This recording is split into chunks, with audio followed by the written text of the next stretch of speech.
Welcome to Samba Samba. Enjoy the video. In this video, I will explain how to make pie dough.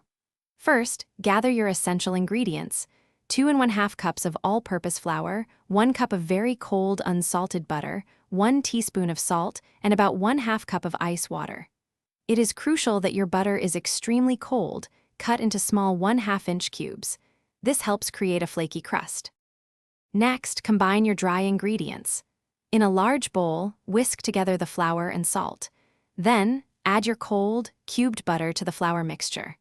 Using a pastry blender or your fingertips, quickly cut the butter into the flour until the mixture resembles coarse meal with some pea-sized pieces of butter remaining.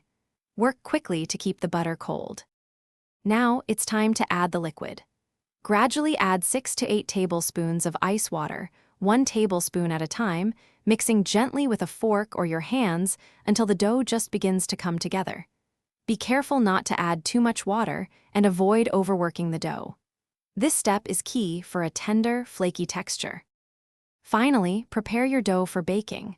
Divide the dough into 2 equal portions, flatten each into a disc, and wrap them tightly in plastic. Chill the dough in the refrigerator for at least 30 minutes. When ready, roll out each disc on a lightly floured surface to about 1/8 inch thickness.